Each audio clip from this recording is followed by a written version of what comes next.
Assalamualaikum warahmatullahi wabarakatuh. Kami dari kelompok 4 yang beranggotakan Aulia Iryani Firdaus, Arizal Imam Ikhtiar, dan Umi Nurjana. Tema dari video animasi singkat kami kali ini adalah dampak korupsi dalam berbagai bidang. Yang pertama, dampak korupsi di bidang ekonomi. Itu terdapat penurunan produktivitas, menurunnya pendapatan negara dari pajak, meningkatkan utang negara, menurunnya pertumbuhan ekonomi dan investasi, dan rendahnya kualitas barang dan jasa. Yang pertama, penurunan produktivitas. Produktivitas pada setiap industri dan produksi akan menurun karena dampak dari korupsi ini. Produktivitas dari perusahaan-perusahaan akan terhambat dan tidak bisa berkembang lebih maju lagi. Hal ini dapat menyebabkan pengurangan jumlah karyawan atau PHK. Yang kedua, menurunnya pendapatan negara dari pajak. Dalam penurunan pendapatan ini, kenyataannya bahwa banyak oknum pegawai pajak yang memanfaatkan kesempatan buruk ini untuk memperkaya dirinya sendiri. Hal ini juga mengakibatkan ketidakpercayaan masyarakat terhadap pegawai pajak. Yang ketiga, meningkatkan utang negara. Dalam meningkatkan utang negara, korupsi itu tentunya akan memperburuk keuangan negara. Selain sebelumnya, negara memang sudah punya hutang dengan negara lain. Dengan adanya korupsi, justru hutang itu akan semakin bertambah. Yang keempat, menurunnya pertumbuhan ekonomi dan investasi. Dengan adanya tindak korupsi di suatu negara akan menyebabkan para investor dari luar negeri tidak percaya lagi dengan kepastian hukum dalam tindak korupsi untuk menanam modal di industri suatu negara. D. Dampak korupsi di bidang politik dan birokrasi. Yang pertama, pemimpin koruptor.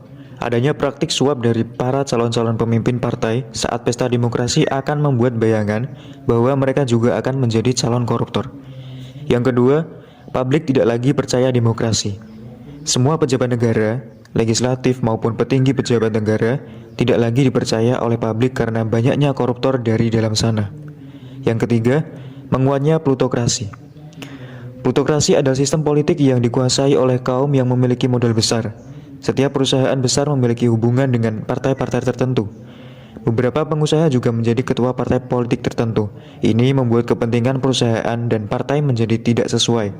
Ketua partai ini dapat melakukan tindakan suap dengan mudah jika mereka ingin menang karena banyaknya modal yang mereka punya. Yang keempat, kedaulatan rakyat hancur. Kemudian dampak terhadap penegakan hukum. Yang pertama, fungsi pemerintahan mandul. Korupsi telah mengikis banyak kemampuan pemerintah untuk melakukan fungsi yang seharusnya. Bentuk hubungan yang bersifat transaksional yang lazim dilakukan oleh berbagai lembaga pemerintahan. Begitu juga dengan Dewan Perwakilan Rakyat yang tergambar dengan hubungan partai politik dengan voter G. Yang kedua, ada hilangnya kepercayaan rakyat terhadap lembaga negara. Halo teman-teman, saya akan melanjutkan materi mengenai dampak terhadap pertahanan dan keamanan. Korupsi terhadap peluang-peluang penyalahgunaan uang negara ini sangat berpengaruh terhadap persepsi masyarakat terhadap realitas kehidupan, yang ujung-ujungnya itu dapat menimbulkan rasa frustasi, iri, dengki, gampang menghujat, tidak menerima keadaan dan rapuh. Dan pada ujungnya, masyarakat dapat kehilangan arah dan identitas diri secara menipis sikap bela negara dalam pertahanan dan keamanan. Kemudian korupsi ini dapat mengakibatkan alutsista yang dibeli Indonesia tidak sesuai dengan apa yang telah dianggarkan. Ini terbukti pada tahun 2022 Kementerian Pertahanan mendapatkan alokasi anggaran terbesar di antara kementerian lainnya dalam rancangan anggaran pendapatan dan belanja negara. Kemudian ada dampak kerusakan lingkungan.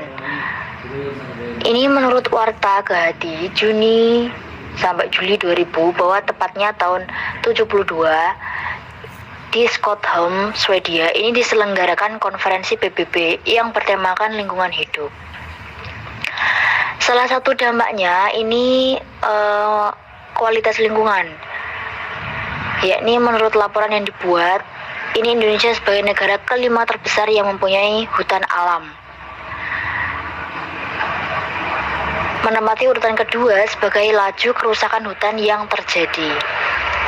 Kemudian ada menurunnya kualitas hidup. Lingkungan hidup yang telah rusak akan bukan menurunkan kualitas lingkungan itu sendiri, namun lebih jauh akan berdampak terhadap menurunnya kualitas hidup manusia yang ada di dalamnya.